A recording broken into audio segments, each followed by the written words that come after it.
Sekarang kita lanjutkan materi steganografi pada video bagian kedua ini. Berdasarkan ranah atau domain operasi penyisipan dan ekstraksi pesan di dalam steganografi, maka metode-metode steganografi dapat dikelompokkan menjadi dua kelas. Pertama adalah metode dalam domain spasial atau dalam domain waktu. Pada kelompok metode ini, metode steganografi memodifikasi langsung nilai byte dari cover objek. Nilai byte dapat merepresentasikan nilai pixel ya, kalau cover objeknya berupa citra, atau nilai amplitudo kalau cover objeknya berupa data audio. Nah, disebut domain spasial karena pixel-pixel pada citra itu dinyatakan dalam posisi X, Y, ya, yaitu dalam baris dan kolom. Nah, disebut dengan domain waktu karena data audio itu merupakan gelombang. Nah, gelombang itu dinyatakan sebagai fungsi ya, waktu dan amplitudo. Jadi waktu ke arah sini, sedangkan amplitudo yang sumbu Y. Contoh metode yang termasuk ke dalam metode domain spasial atau domain waktu adalah metode LSB, metode BPCS, ya, metode echo hiding, parity bit coding, dan sebagainya. Kelompok yang kedua adalah metode dalam ranah transform atau transform domain methods. Pada metode ini, cover objek terlebih dahulu ditransformasi dari ranah spasial ke ranah lain yang disebut dengan ranah transform. Misalnya, ditransformasi dari ranah spasial atau ranah waktu ke ranah frekuensi. Untuk mentransformasi cover objek dari ranah spasial atau ranah waktu ke dalam ranah transform, maka digunakan kakas transformasi, misalnya DCT, Discrete Gaussian Transform, FFT, Fast Fourier Transform, DWT, Discrete Wavelet Transform, dan sejumlah kakas transformasi lainnya. Nah, sebagai contoh misalnya, kalau cover objeknya berupa citra, ya, ini citra dalam ranah spasial, ini ditransformasi ke dalam ranah frekuensi dengan menggunakan Discrete Gaussian Transform. Nah, selanjutnya, hasil transformasi inilah yang kemudian dilakukan modifikasi dengan menyisipkan bit-bit pesan.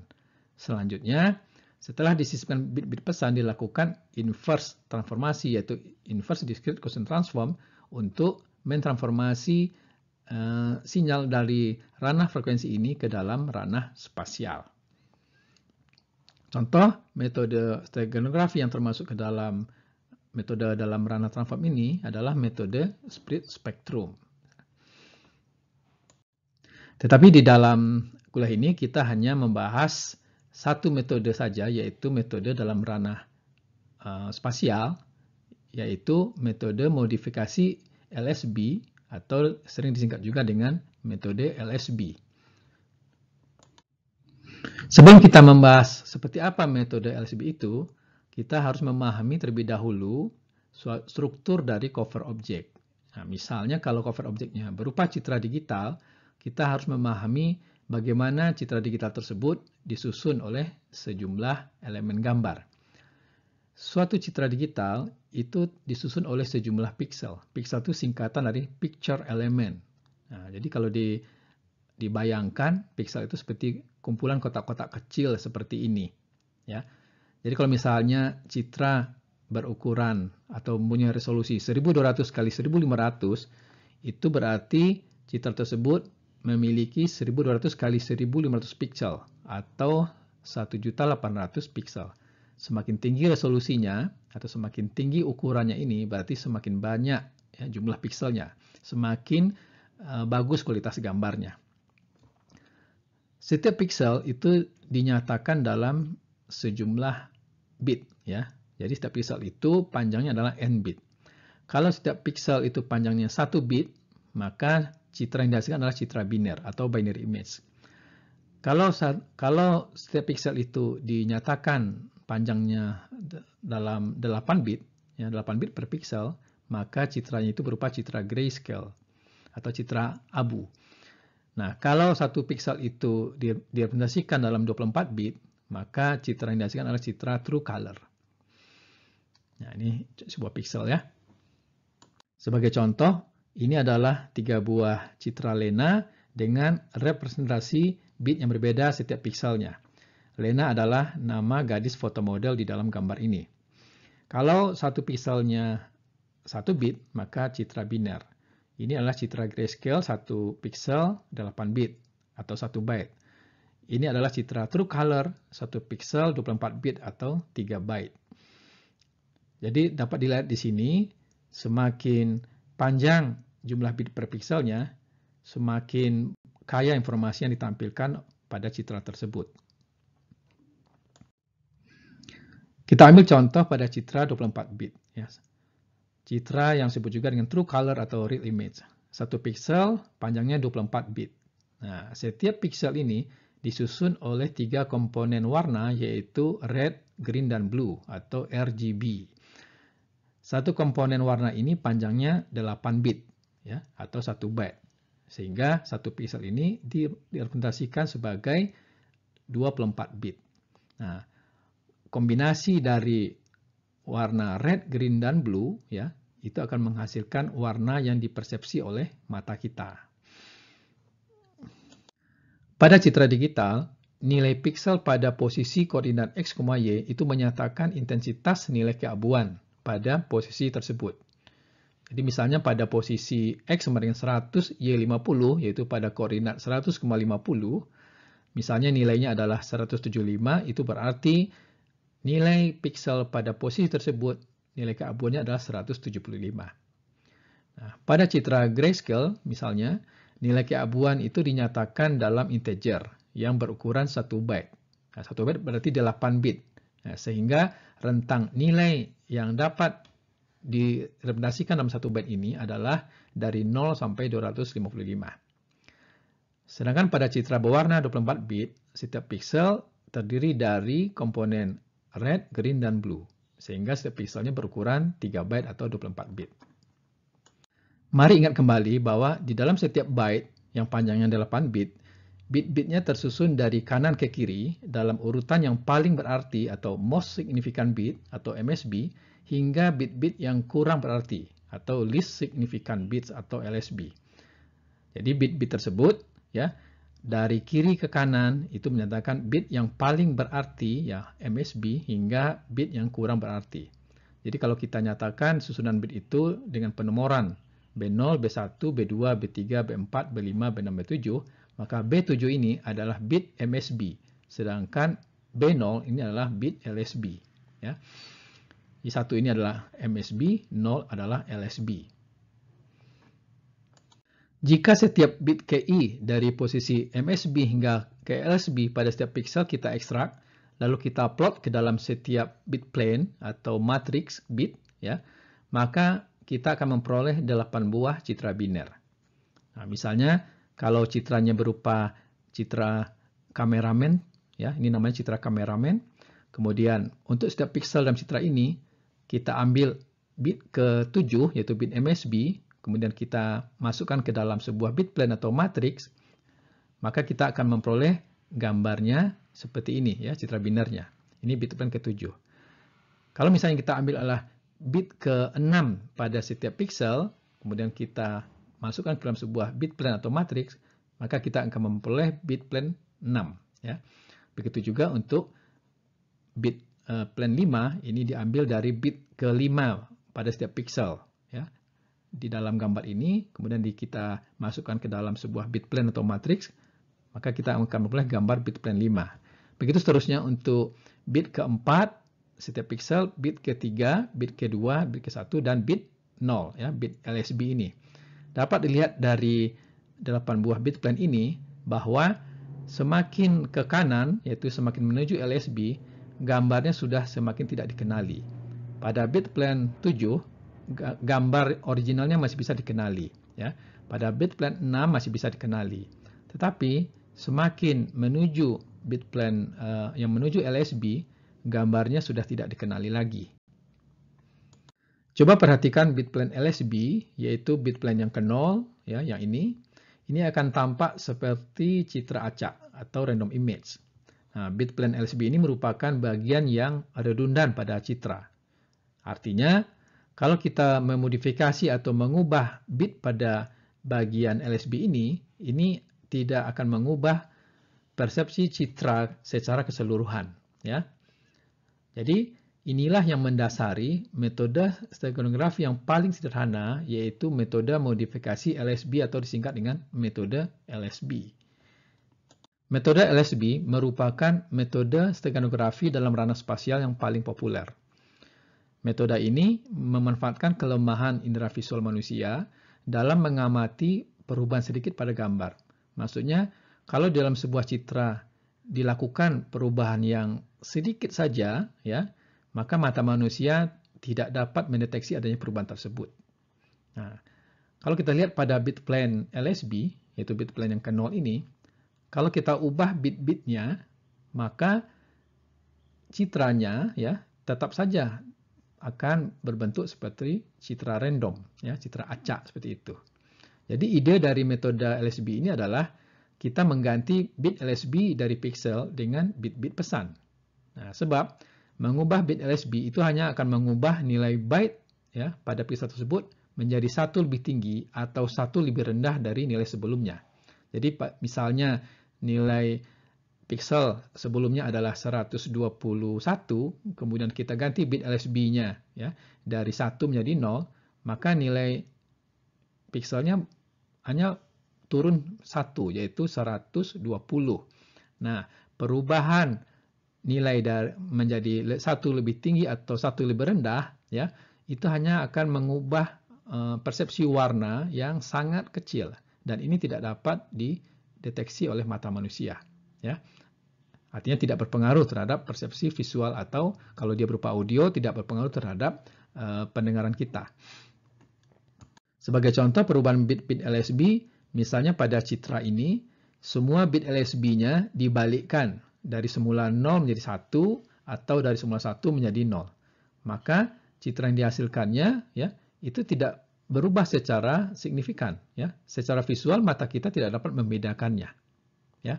Hampir sama saja. Meskipun sebenarnya citra yang ini sebenarnya tidak sama dengan ini ya karena sudah diubah bit LSB-nya. Nah, begitu juga pada citra grayscale berupa citra gedung sate ini, semua bit LSB-nya diubah dari semula 0 menjadi 1 atau dari 1 menjadi 0. Maka gambar sebelum dan sesudahnya hampir sama saja ya. Tidak terlihat perbedaannya oleh mata manusia. Nah, inilah yang menjadi ide dari metode LSB ya. Kita mengganti bit LSB dengan bit-bit pesan. Sebagai contoh, tinjau satu buah piksel pada citra berwarna atau citra 24 bit yang dalam hal ini satu piksel panjangnya 24 bit atau 3 kali 8 bit ya, yaitu 3 komponen warna RGB. Nah, satu bit pertama ini, satu bit kedua ini dan satu bit ketiga ini ya. Yang kalau dalam angka desimal 8 bit ini adalah 130, ini 123 dan ini 117 gitu ya. Kemudian bit-bit pesan misalnya panjangnya 3 buah bit. Nah, kemudian bit LSB ini kita ganti ya dari 0 menjadi 1. Kemudian bit LSB yang ini kita ganti dari 1 menjadi 0. Sedangkan bit LSB ini dari 1 kita ganti menjadi 1, berarti tidak berubah. Ya. Jadi kalau dibayangkan misalnya pikselnya yang dalam kotak ini, ya, satu piksel itu 3 byte, ya, 130, 123, 117. Kemudian bit-bit LSB-nya yang dalam kotak biru ini kita ganti dengan 3 bit pesan, yaitu 101. Nah, misalkan saja bayangkan bahwa piksel yang bernilai 130, 103, dan 117 itu berwarna ungu. Ya. Nah, pada citra stego atau stego image, pikselnya akan berubah menjadi 131, 122, 117. Nah, warnanya masih tetap ungu, tapi berubah ungu itu sangat sedikit. Nah, mata manusia tidak dapat membedakan perubahan warna ungu yang sangat kecil tersebut. Ya. Jadi kalau pesannya seperti ini, ya, kita ambil bit-bitnya misalnya, misalnya kita ambil 4 bit saja dari pesan ini, kemudian kita akan sisipkan ke dalam 4 buah byte dari gambar ini, ya, 4 buah byte. Nah, maka bit-bit LSB-nya diganti dengan bit pesan. Dan pergeseran warna, ya, pergeseran nilai keabuan dari 0 sampai 255 ya, yaitu warna sebanyak 256 warna itu tidak dapat dilihat oleh mata manusia ya, tidak dapat dibedakan oleh mata kita. Inilah yang menjadi ide dari metode LSB tersebut. Nah, contoh yang lebih panjang misalnya pesannya 10 bit. Berarti diperlukan ya 10 buah byte untuk menyisipkan pesan ini ya. Nah, misalkan 10 byte dari cover object ya. Ini adalah sebagai berikut ya. Kemudian pesannya 10 bit ini, nah kita ganti setiap bit LSB dari byte-byte ini dengan bit-bit pesan ya. Jadi bit-bit pesannya kita sembunyikan di dalam bit-bit LSB. Untuk melakukan ekstraksi pesan dari stego object, yang dalam ini misalnya stego image, maka bit-bit pesan yang disembunyikan pada posisi LSB itu harus bisa diekstraksi kembali. Nah, caranya sangat mudah, yaitu kita baca byte-byte dari citra, ya, dari stego image, kemudian kita ambil bit-bit LSB-nya, lalu kita rangkai kembali menjadi bit-bit pesan. Jadi pada stego image-nya yang tadi, ya, nah, kita ambil bit-bit LSB-nya secara sekuensial, kemudian kita susun, maka kita mendapatkan kembali ya bit-bit pesannya yang sama seperti bit-bit pesan semula. Sebelum kita melakukan penyisipan bit-bit pesan di dalam cover objek, maka sebaiknya kita terlebih dahulu menghitung apakah pesan yang akan kita sembunyikan di dalam cover objek tersebut masih muat atau tidak ya, apakah mencukupi untuk disisipkan. Oleh karena itu kita menghitung berapa ukuran pesan yang dapat disembunyikan di dalam sebuah cover objek ya. Sebagai contoh misalnya kita memiliki citra grayscale yang ukurannya 256 kali 256 pixel. Berarti jumlah pixel seluruhnya adalah 256 kali 256, 65536 ya. Berarti ada sebanyak 65536 byte. Nah, karena satu pixel pada citra grayscale 1 byte. Nah, setiap byte dapat menyembunyikan 1 bit pesan ya di bit LSB-nya. Sehingga ukuran maksimum pesan yang dapat disembunyikan di dalam citra tersebut adalah 65536 bit ya, atau setara dengan 8192 byte atau sekitar 8 kilobyte. Nah, kalau pada citra berwarna, ukuran bit pesan yang disembunyikan dapat lebih banyak lagi. Misalnya untuk citra yang sama ya, yang berukuran 256 kali 256 pixel, tetapi satu pixelnya 24 bit. Maka jumlah pixelnya masih tetap sama, yaitu 65536. Nah, karena setiap pixel sama dengan 3 byte, berarti seluruhnya ada 65536 kali 3, yaitu 196.608 byte. Nah, setiap byte dapat menyembunyikan 1 bit pesan. Sehingga ukuran maksimum pesan yang dapat disembunyikan di dalam citra tersebut adalah sebanyak 196.608 bit atau 24.576 byte atau sekitar 24 kilobyte. Jadi semakin tinggi resolusi citra atau semakin besar ukurannya ya, maka semakin banyak bit-bit pesan yang bisa disembunyikan. Dan semakin panjang ukuran bit untuk setiap pixel, maka juga akan semakin banyak bit-bit pesan yang disembunyikan. Artinya, citra berwarna akan dapat menampung jumlah bit-bit pesan yang lebih banyak daripada citra grayscale-nya. Nah, ini adalah contoh penyembunyian pesan dengan metode LSB. Ini adalah cover image-nya, ya. Kemudian ini adalah pesan yang akan disembunyikan, ya. Ini berupa file teks yang ditulis dengan Notepad. Nah, kemudian ini adalah stego image-nya, ya. Hasil penyisipan pesan ini ke dalam cover. Yang terlihat sebenarnya hampir sama saja, ya. Mata kita tidak dapat membedakannya. Selain pesan berupa teks, kita juga bisa menyembunyikan pesan yang berbentuk gambar, suara, video, dan sebagainya. Contohnya ini adalah secret message-nya berupa citra orang Indian ini ya.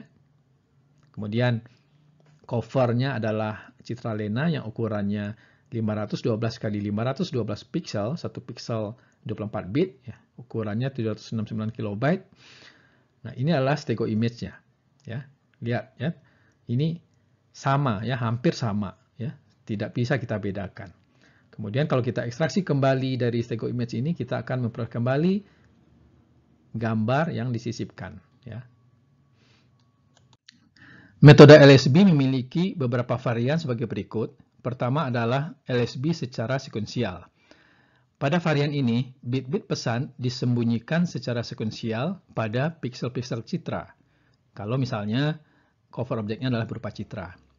Jadi misalkan kita memiliki pesan yang ukurannya 15 bit, maka setiap bit akan disisipkan pada piksel-piksel di dalam citra secara berturutan.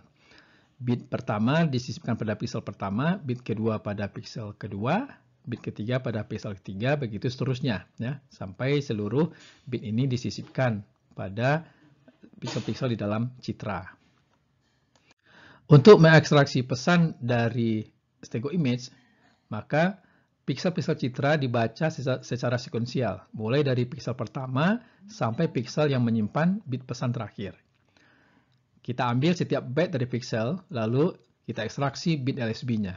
Kemudian kita rangkai bit-bit LSB tersebut menjadi bit-bit pesan semula.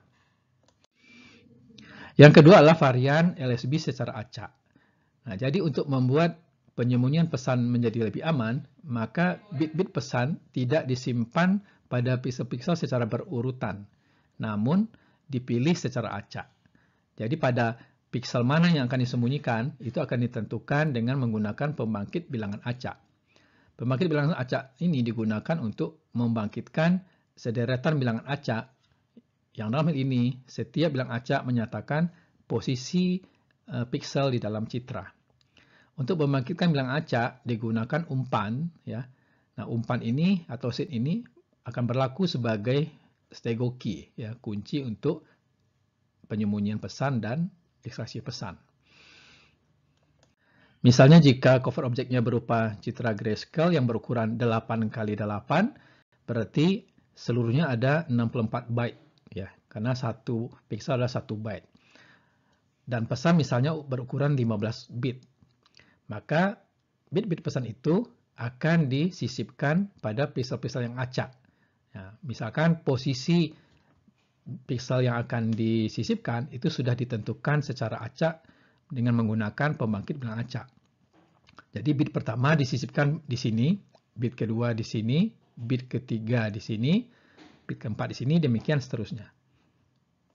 Untuk melakukan ekstraksi pesan dari stego image, maka posisi piksel yang menyimpan bit-bit pesan harus diketahui terlebih dahulu dengan menggunakan pembangkit bilangan acak, ya, atau PRNG, Pseudo Random Number Generator. Jika stego key yang digunakan pada waktu ekstraksi sama dengan kunci pada waktu penyisipan pesan, maka bilangan acak yang dibangkitkan juga akan sama. Nah, kemudian kita ambil bit LSB pada setiap piksel, kemudian kita rangkai kembali, menghasilkan bit-bit pesan semula. Varian yang ketiga adalah M-bit LSB. Pada metode LSB standar, setiap byte hanya dapat menyembunyikan 1 bit pesan, yaitu pada posisi bit LSB. Untuk meningkatkan ukuran pesan yang bisa disembunyikan, maka kita dapat menggunakan lebih dari 1 bit LSB pada setiap byte. Nah, kita ingat kembali bahwa susunan bit pada setiap byte adalah B0, B1, B2, sampai B7. Nah, jika kita sisipkan 2 bit LSB, maka bit yang bisa digunakan adalah bit B0 dan B1. Jadi, 2 bit LSB ini dapat dipakai untuk menyembunyikan 2 bit pesan. Namun, harus diperhatikan bahwa semakin banyak bit LSB yang digunakan, maka semakin besar ukuran pesan yang disembunyikan, tetapi semakin turun kualitas stego image. Nah, jadi kalau misalnya hanya sepanjang 2 bit LSB ini masih bisa ditolerir. Tapi kalau sepanjang 4 bit, 5 bit, ini dapat membuat distorsi pada citra stegonya. Kemudian, M-bit LSB ini juga dapat divariasikan sehingga pesan dapat disembunyikan secara sekuensial atau secara acak pada piksel-piksel di dalam citra. Varian yang keempat adalah LSB dengan enkripsi. Jadi sebelum pesan disisipkan di dalam cover, pesan tersebut dienkripsi terlebih dahulu dengan menggunakan suatu chipper, ya, yaitu algoritma enkripsi. Misalkan teknik enkripsi yang digunakan adalah teknik yang sederhana dengan cara meng-XOR-kan bit-bit pesan dengan bit-bit kunci. Berarti jumlah bit kuncinya harus sama dengan jumlah bit pesan. Nah, bit-bit kunci itu dapat dibangkitkan secara acak. Ya. Jadi kalau misalnya kita memiliki pesan sepanjang 1000 bit, maka bit-bit kunci juga kita bangkitkan sepanjang 1000 bit, ya, secara acak. Nah, kunci untuk pembangkitan bit-bit kunci itu merupakan stego key. Jika dipakai teknik acak dalam memilih piksel-piksel, berarti ada dua stego key. Yang pertama adalah kunci untuk pembangkitan bit-bit kunci, yang kedua adalah kunci untuk pembangkitan posisi piksel yang dipilih untuk menyembunyikan pesan. Untuk mengukur kualitas atau fidelity citra yang sudah disisipi pesan atau stego image, kita dapat menggunakan sebuah metrik yang umum digunakan di dalam image processing atau pengolahan citra, yaitu PSNR. PSNR ini merupakan singkatan dari peak signal to noise ratio, yaitu perbandingan antara nilai sinyal puncak dengan noise. Nah, noise maksudnya di sini adalah kalau kita melakukan penyisipan bit-bit pesan pada sebuah citra, maka citra tersebut sebenarnya mengalami distorsi, ya, mengalami perubahan. Nah, distorsi itu disebut dengan noise. Nah, berapa perbandingan antara nilai sinyal puncak terhadap noise, itulah yang menyatakan PSNR. Nah, misalkan I adalah cover image, dan I topi adalah stego image, dan ukuran citra adalah M kali N, maka PSNR dihitung dengan rumus 20 kali log, ya, dalam basis 10, log 255 dibagi dengan RMS. Nah, 255 ini adalah nilai sinyal puncak.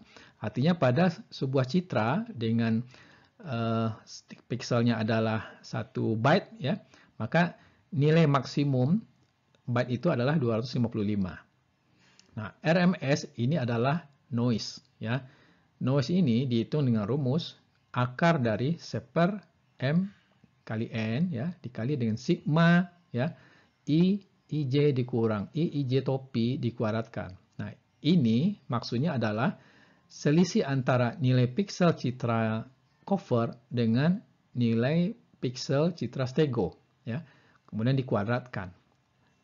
Selisih inilah yang disebut dengan noise itu, ya. Kemudian dijumlahkan seluruhnya dan dibagi dengan ukuran citra.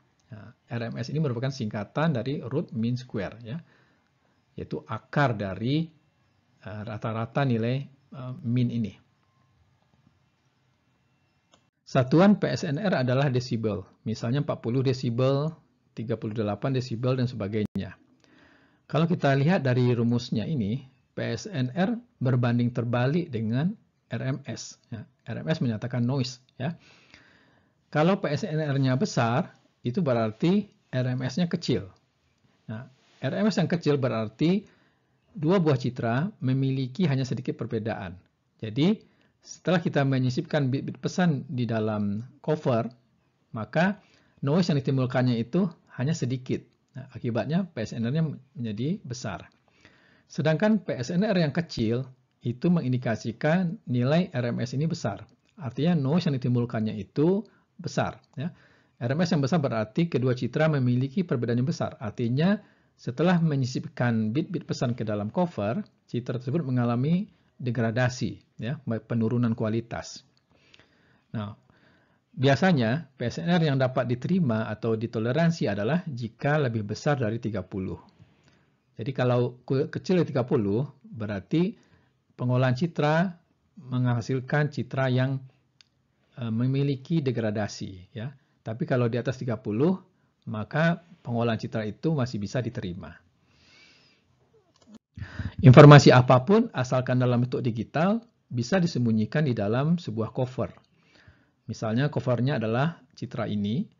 Jadi kalau gambar kucing ini terlihat inosen atau lugu, sebenarnya di dalamnya mungkin saja terkandung informasi yang berbahaya, misalnya virus, misalnya program virus, atau program-program jahat lainnya yang ditujukan untuk melakukan hacking. Nah, seorang India yang bernama Soumil Shah itu mendemonstrasikan cara untuk menghack sebuah komputer dengan menggunakan hanya sebuah gambar.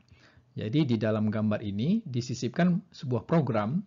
Ya, apabila si penerima gambar ini mengklik gambar ini, maka program yang ada di dalamnya akan terekstraksi secara otomatis.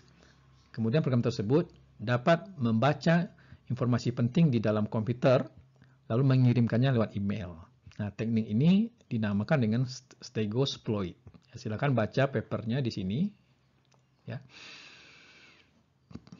Beberapa program Stegano yang sifatnya free, ya, yaitu berupa shareware, itu dapat diunduh dari internet. Misalnya InPlanView ini adalah program untuk steganografi pada citra BMP, S-Tools, program steganografi untuk citra GIF dan BMP.